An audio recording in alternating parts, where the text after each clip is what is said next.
Lo da mem chi be ve ko le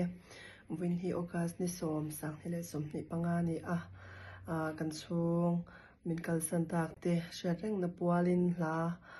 lungmin len khathlir ning don lo ti hla ko ron dedicate to na kapi san ne mi sang hi le som ni panga July ni thum khan mol min lam sana chuan fadara sang hi le som ni pakhat September ni som ni pokwa mol min lam san le chumi kum vek chuan ni som thum November sang ni le som ni le pakhat khan kapu min mangai em tu ten hele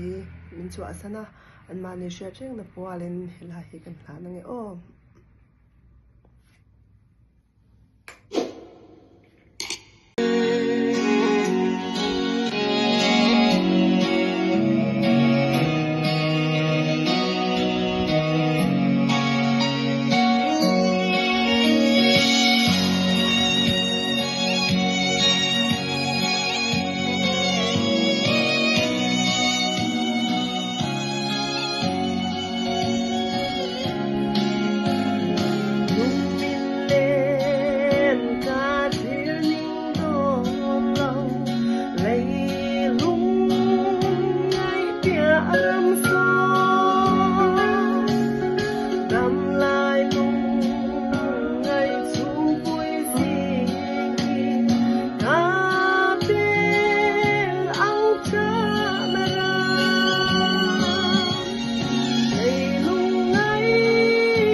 Alvaria